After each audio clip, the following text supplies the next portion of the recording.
to successful takeoff of FUTA teaching hospital. Ondo State government denies alleged fraud, warns job seekers against fake employment. House of Reps withdraws compulsory voting bill amid controversy. From the foreign scene, US President Trump criticizes Putin over Russian attacks on Ukraine.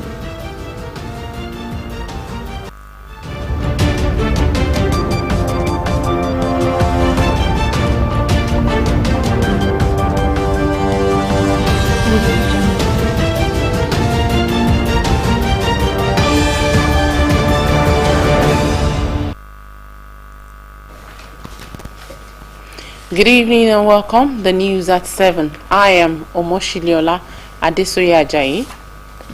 The Ondo State government is committed to the successful launch of the Federal University of Technology Akure FUTA Teaching Hospital.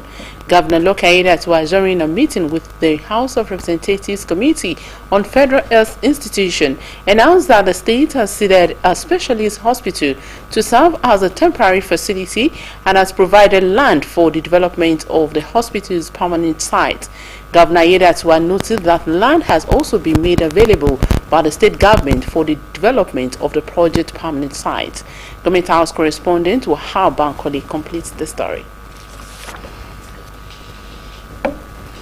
The Government House in Akure hosted the House of Representatives Committee on Health Institutions, led by Chairman Patrick Umo, during their national oversight tour of federal health facilities. The committee met with Governor Loke Aiyedatiwa to discuss enhancing healthcare delivery, especially at the tertiary education level. Umo praised the governor's support for tertiary education and sought backing for the swift launch of the Federal University Teaching Hospital in Akure. The federal government cannot do this alone without clear partnership with you.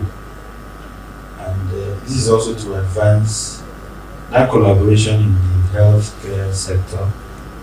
I'm sure it is also part of your agenda. So if we work together, Your Excellency, there's a likelihood that all the programs in agenda with the President will be realized in Ondo State, with you as the chief shepherd of the state. So we're anxious to see the teaching hospital take off so that the people of Ondo can also take benefit of all the health programs that we have with the President's agenda.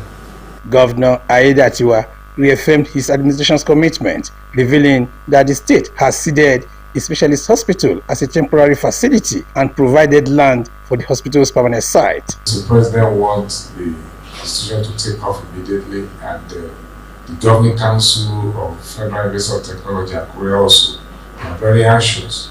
They approached us, and because we also know that the overall benefit of establishing that institution and quick takeoff will be of great benefit to us since it's been started here in Ondo State. So we have to partner with the federal government by seeing that our specialist hospital here in Akure, UNMTH, to the federal government, and all other definitive agreement and arrangement is already been perfected so that they can take off in earnest. Now, like you also mentioned, we have the Federal Medical Center, that has been there for many years, and it has been of great benefit to us in Ondo State. He expressed optimism that the oversight visit will improve federal health institutions and benefit both government health professionals and the people of Ondo State. Wahab Bankole, Osrc News. The Speaker of the House of Representatives, Tajuddin Abbas, has withdrawn a bill seeking to make voting mandatory for all eligible Nigerians. The bill, co-sponsored with Honorable Daniel Asama-Ago, aimed to amend the Electoral Act 2022 to enforce compulsory voting as a means of deepening democratic participation. In a statement by his special advisor on media and publicity, Musa Abdullahi Krishi, the speaker said the decision followed extensive consultations with stakeholders across the country. Citing global examples, the speaker noted that compulsory voting has helped sustain participation rates above 90% in countries such as Australia, Belgium, and Brazil, with similar practices adopted in Argentina and Singapore. However, he emphasized that Nigeria must pursue democratic reforms that reflect its unique context and public sentiments. The statement added that the withdrawal is to allow time for further dialogue on how best to cultivate a culture of voluntary participation that honors both Nigerians' democratic ideals and the rights of citizens. Officials from the Federal Capital Territory Administration have sealed the national headquarters of the People's Democratic Party at Wadata Plaza, located in Wuse Zone 5, Abuja, over alleged violations relating to land use and unpaid ground rent. Also affected is the Federal Inland Revenue Service branch office in Abuja, Axis Bank, and Total Energy in Wuse over unpaid ground rent. The Director of Development Control, Mukhtar Galadima, said the action follows the FCTA's recent announcement stating its intention to reclaim properties affected by the revocation of 4,794 land titles due to non-payment of ground rent spanning 10 to 43 years. According to him, the property was among 4,794 titles revoked in March due to unpaid ground rent totaling more than 6 billion naira. He added that the enforcement exercise will continue until all revoked properties are addressed. Renowned Islamic cleric Sheikh Ahmad Gumi has been deported from Saudi Arabia and barred from participating in 2025 Hajj pilgrimage. In a statement shared via his official Facebook page, Sheikh Gumi revealed that Saudi authorities denied him entry into Medina after his arrival to commence the pilgrimage rites. The cleric, who was part of the Nigerian delegation sponsored by the National Hajj Commission of Nigeria, landed in Medina last Saturday. The Saudi government has not publicly stated the reason for the deportation. You're watching the news at 7 on Osrc television. We'll take a break now. When we come back, the news continues. Please don't go away.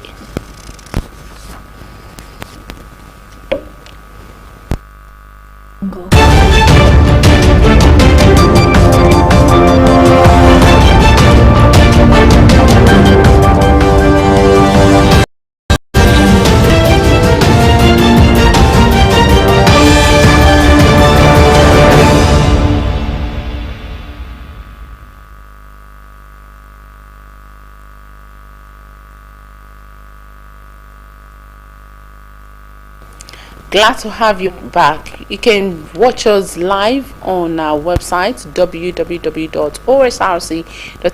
or follow us on Facebook at OSRC TV, and on YouTube you can subscribe to our channel OSRC TV Ondo.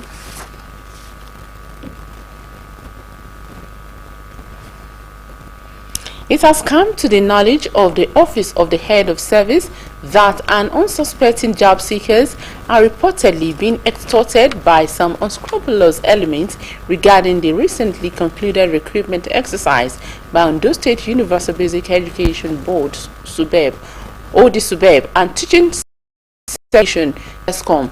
This is to alert the general public to be wary of such scammers in order not to fall victim to their scheming. It will be recalled that government has since concluded the recruitment and released the duly signed list and letters of appointment to successful candidates, thus concluding the entire exercise. Members of the public are thereby advised not to offer bribe or any form of inducement to anyone purporting to be in position to facilitate employment either in Ondo State Universal Basic Education, OD Suburb, Teaching Service Commission, TESCOM, or any other government agency. Alright, we take a commercial break now. When we come back, the news continues. Please don't go away. Children, let's celebrate its 2025 National Children's Day.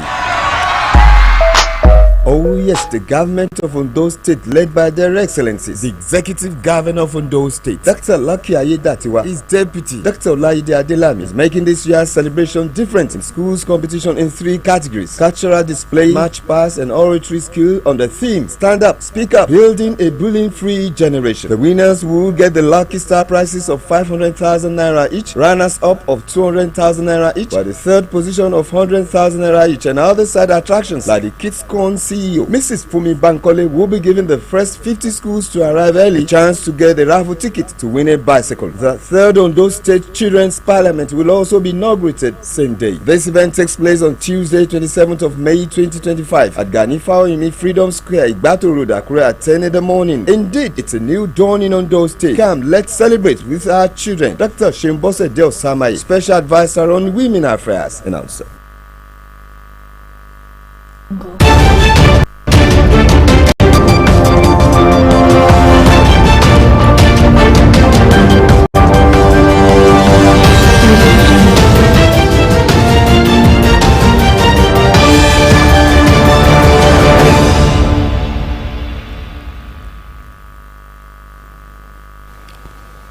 Glad to have you back. You're still watching the news on Osrc television.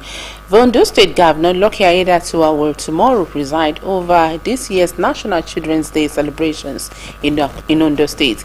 The event, slated for the Gani Fawoyimi Freedom Arcade on Igbato Road in the state capital, is expected to be attended by top government functionaries as well as stakeholders in the education sectors and representatives of various schools from across the state. Various programs and innovations have been introduced into the celebration to make it more colorful in line with global best practices. In a statement, Special Advisor to Governor Ayedatiwa on Women Affairs, Dr. Shinwo Samaye, said the government has put in place structures and processes to ensure a hitch-free event. The statement added that the inauguration of the revived Children Parliament will also take place at the event, which promises to be remarkable, memorable, and interesting for all Ondo State children. And Ondo State's Radio Vision Corporation has pledged its full support to members of the Radio, Television, Theatre and Art Workers Union, RETAU, reaffirming its commitment to ensuring that one of its own secures the position of Public Relations Officer at the national level. The Director General of Osrc, Mr. Kenneth Odushola Stevenson, spoke during a courtesy visit by RETAU members to the corporation. Osrc's Adewumi Tayo reports. Members and executives of the Radio, Television, Theatre and Art Workers Union, RETAU, Ondo State Chapter, led by the NLC Chairman Olakpade Ademola Adeniji, paid a courtesy visit to the management of OSRC. The visit was to formally present Mr. Kayode Olorunfemi, an OSRC staff and immediate past chairman of RETAU in Ondo State, who has declared his intention to contest for the position of National Public Relations Officer. To OSRC, I'm sure you are here to do wonders, to perform wonders.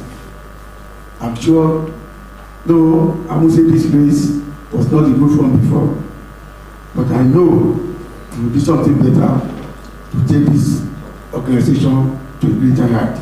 Olakpade expressed confidence in the nominee, stating that expectations are high and that Olufemi's candidacy is a source of pride for the union and the state. Our expectation is to make us proud, most especially the OSRC organization, because it's coming. I mean, he comes from this place to represent us over there.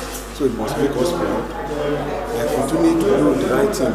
I am 100% confident in it. Mr. Olorunfemi presented the official nomination form to the management of OSRC. I stand on the existing protocol by the grace of God to present my nomination form to the NDC of Ratau in Nigeria, vying for the post of PRO.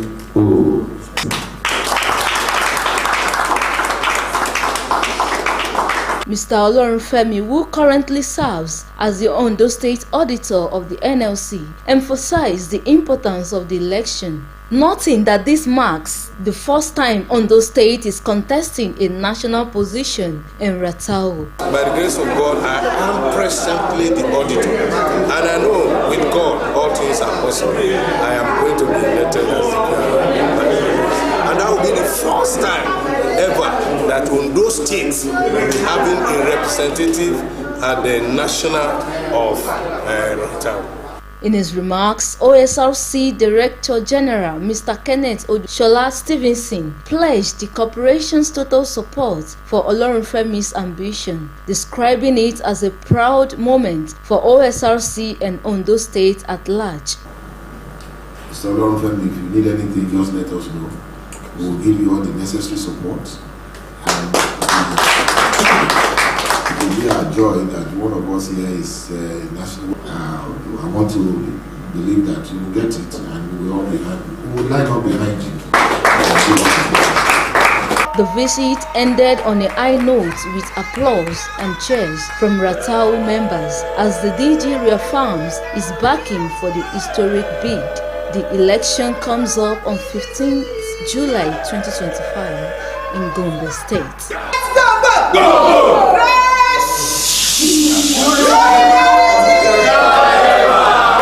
Adewumi Taiwo, OSRC News. Pensioners in Ondo State are currently undergoing the I Am Alive screening exercise aimed at updating the number of living pensioners across the state.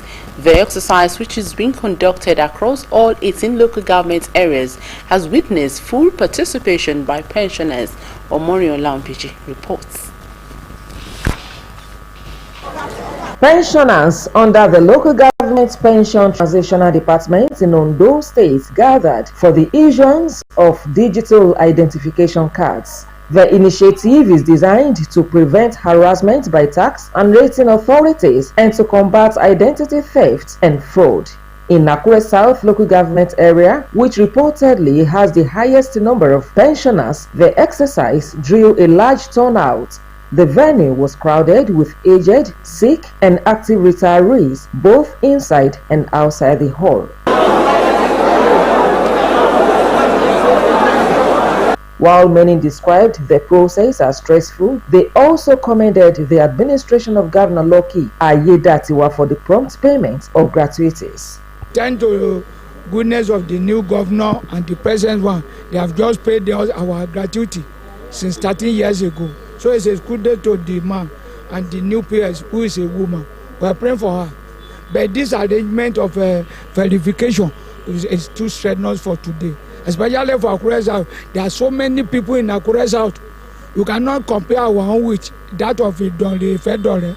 Some pensioners, however, expressed concern about the safety of the personal data they were required to submit, calling for adequate data protection measures. The issue that concerns me today is the sensitive issue, the document that we release, NIN, PVN.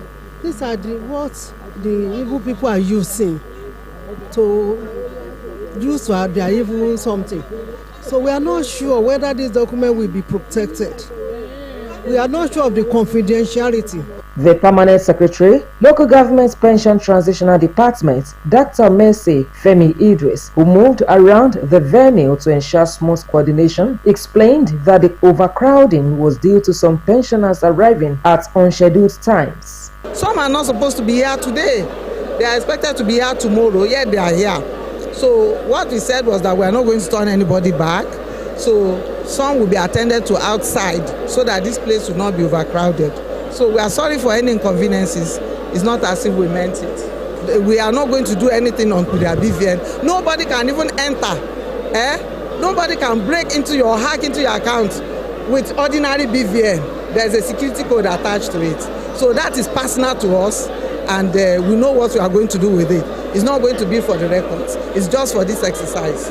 Assuring them of data security, Dr. Femi Idris added that arrangements were in place to accommodate pensioners in the diaspora through a virtual process. For an on-the-spot ID card to be issued, you see, this ID card is not the one that they do at Ojaba or the one that they do in post office. You know, it's a digitalized ID card whereby all the features, there's a security feature built in it. It's like having a Naira note. You know, when you put the Naira note, under a security watch, you will notice that it has some features. The same thing with this ID card. Once you put it in a card reader, their name will come up, their LP will come up, other detailed information that we know that can make us to attest that this is the retired person, not identity theft, not somebody that has been cloned, so to speak. Requirements for the exercise include an approval letter from the local government pension transitional department, a national identification number (NIN), and a printout of the bank verification number (BVN). Omoyola Humbeji, Osrc News. Operatives of the Lagos State Police Command have arrested 2 principal suspects in connection with the brutal murder and burning of a young woman in the Gangare area near the canal behind Mile 12 Market, Lagos. The command's public relations officer, Benjamin Udeyi, who confirmed this in a statement, stated that the victim, originally from Nasarawa State, was allegedly attacked and set ablaze in a premeditated act orchestrated by her estranged boyfriend and accomplices. The police clarified that, contrary to widespread misinformation, no blasphemy was involved in the incident. According to Udeyi, investigation is being intensified to apprehend the boyfriend and other suspects still at large. And a 23-year-old tailor, Faith Adiola, has been arraigned before an Akure magistrate court for allegedly stabbing a middle-aged man, Benga Olotu, to death. The defendant, who was arraigned on 1 count of murder, had on May 10, 2025 in Ikese community of Akoko Northwest local government area of Ondo State, allegedly wrestled a knife from the deceased during a fist fight. The duo, according to reports, had engaged in a heated argument over a missing stabilizer. The police prosecutor, Inspector Folashade Adeyemi, informed the court that the offense contravened Section 316 and 319 of the Criminal Laws of Ondo State, Nigeria, 2006. With the defendant's plea not taken, Adeyemi prayed the court to remand Adiola to the Correctional Center pending legal advice from the Director of Public Prosecution. The Defense Counsel sought an adjournment to enable them to react to the application sought by the prosecution. The magistrate, Mrs. Adelakin, therefore adjourned the case till May 29 for the hearing of the application and ruling, with the defendant subsequently remanded at the SCID Akure. Now foreign. U.S. President Donald Trump has rebuked Russian President Vladimir Putin after another weekend of Russian missile drone attacks on Ukraine. He said the U.S. and Russia were in the middle of talking while Putin was shooting rockets. Ukraine's Air Force says Russia launched a record number of drones on Sunday. The attack was the largest of the war in terms of weapons fired, although other strikes have been more, and more people have been killed in other strikes.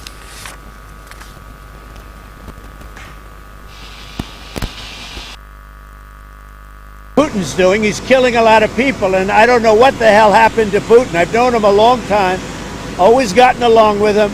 but he's sending rockets into cities and killing people, and I don't like it at all, okay? We're in the middle of talking, and he's shooting rockets into Kiev and other cities. I don't like it at all. Well, I don't think we're going to get a very strong reaction from officials here. In the past, the rhetoric has been one that sanctions don't really have an impact on the Russian economy, and this country has been able to withstand the unprecedented amount of international sanctions it's come under since it's launched the war in Ukraine in February of 2022. But this latest comment by the US President Donald Trump about Putin's state of mind is likely to be dismissed as rhetoric. It's not going to be taken very seriously. What is clear is that President and foreign ministers from the European Union and Arab nations are uniting in a push for Israel to stop its relentless war on Gaza. Delegations from 20 countries are meeting in Madrid to discuss the desperate need for aid and a two-state solution. It is ahead of a gathering at the United Nations next month. Odaya Soya has the reports. On Israel to end the war in Gaza. In this terrible moment, it has been a year since this gathering was first held. Now the number of countries attending is increasing. Ministers of Foreign Affairs from the EU and the Middle East joining an expanding coalition to put pressure on Israel to end the war in Gaza. In this terrible moment, in this humanitarian catastrophe in Gaza, we aim at two things. First, to stop this war from Israel in Gaza and to break the blockade of humanitarian assistance that must go in unimpeded. And secondly, because we want to create momentum towards June 17th, that conference in UN, in order for everyone that has still not done it to recognize the state of Palestine. Last year, Slovenia, Norway, Ireland and Spain recognized Palestine. More recognitions are expected in the upcoming months. We need the recognition of Palestine. We need this war to end. We need the respect of international law, the respect of humanitarian law, and stop killing innocent civilians. What we are facing in Gaza is horrific.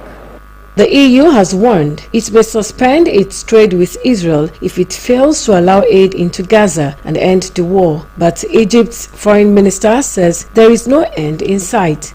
Fortunately, there is a lack of political will from the Israeli side. This is the main problem, and we will keep trying. We will apply maximum pressure. We will continue to exert our maximum efforts in order to push for a ceasefire. The gathering is also discussing ways to support the Palestinian Authority and finance the eventual reconstruction of Gaza.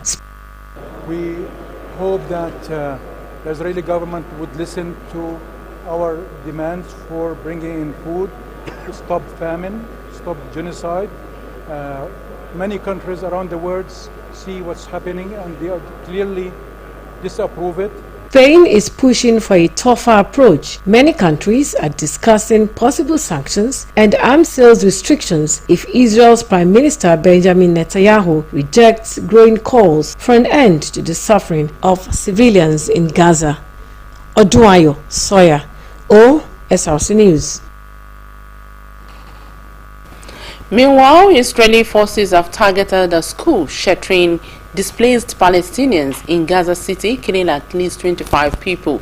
In a separate attack, Israel also targeted a nearby tent camp, killing 6 members of the same family. Civilian casualties are mounting as Israel intensified its assaults.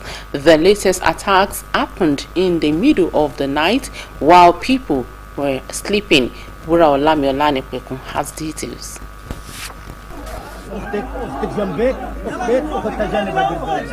Was there anyone with you? This young girl is asked. My sister, she replies, along with her mother, both under the rubble of a school-turned shelter in Gaza City attacked by Israel. She survived, but many others didn't, and many of those killed in this attack are children. The overnight bombardment spoke fires in the classrooms where forcibly displaced Palestinians while sleeping. Civil defense have been pulling out charged bodies.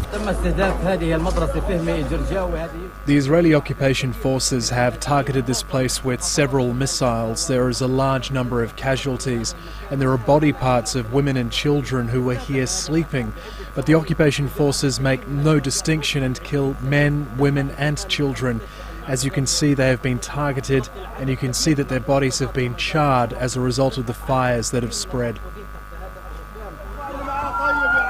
Elsewhere in Gaza City, another attack on displaced Palestinians, a tent camp is struck by fire. A family of 6, a mother, the father, and their 4 children killed. Grandpa is dead, this child screams. It's not too familiar scene in more than 20 months of war. Families who have lost their homes, forced to seek refuge elsewhere, only to be met with more attacks. Israel is intensifying its assault on Gaza Strip despite increasing pressure from its allies demanding an immediate ceasefire. A ceasefire Palestinians keep calling out for, but for now these calls remain unanswered. Wura Olami, Olanikpekun, OSRC News.